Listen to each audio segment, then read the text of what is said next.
สำบายดีพี่น้องไม่ได้พบพ่อช่องบ่าวแก้วบ่าวเล่าอยู่แล้วพี่น้องพี่น้องมากินแกงหน่อไม้พี่น้องแกงเองเลยพี่น้องมื้อนี้เห็นบ่หน่อไม้หวานพี่น้องใส่เห็ดบดแล้วก็ใส่ผักชีพี่น้องผักชีบ้านเฮาอืมผักกระแยงผักขะแยงพวกพริษพี่น้องผักขะแยงเบิ่นผักชีปลาบ่ผักขะแยงเกิดพี่น้องปองไป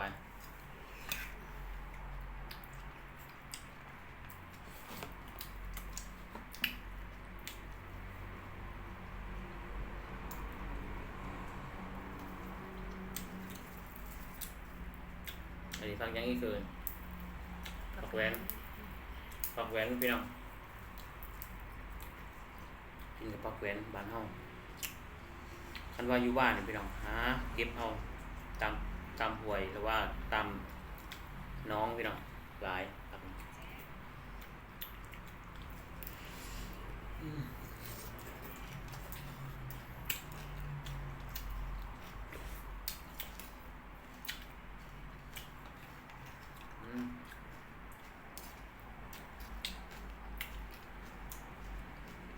นี่คือบดพี่น้อง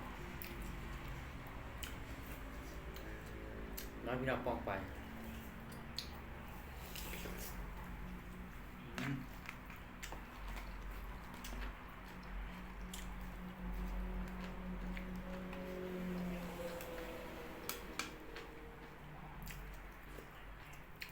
กระเทียมพี่น้อง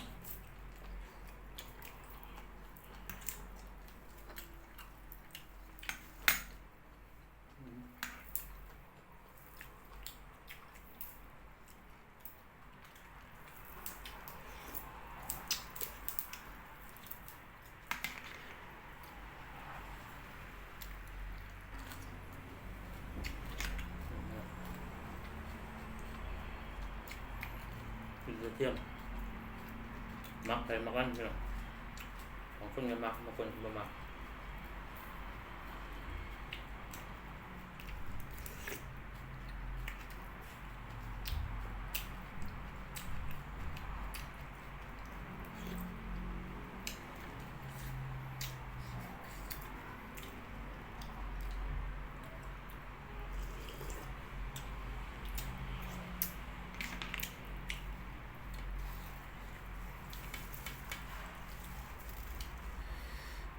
พี่น้องปองไปกินกับผักแวนพี่น้อง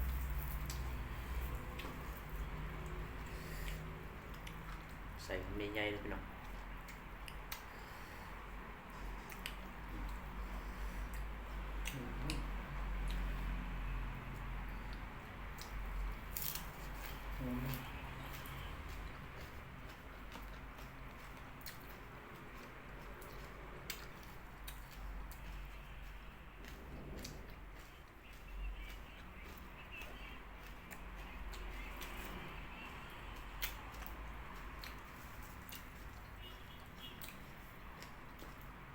พักนี้พี่น้องก็จะได้กินมันก็ง่าย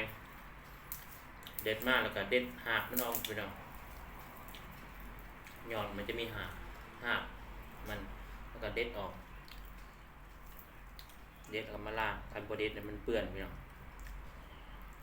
บ่เป็นตะกินเราก็ต้องเด็ดออก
ห่อนพี่น้องกินแซ่บดีมาเกี่ยวถนัดมือพี่น้องมือจับเอาเลย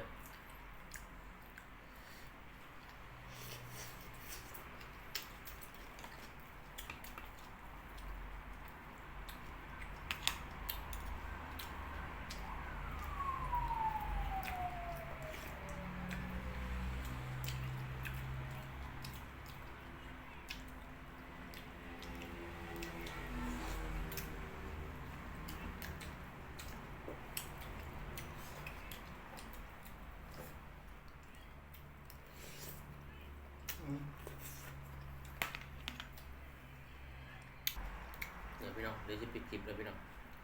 พี่น้องปองไป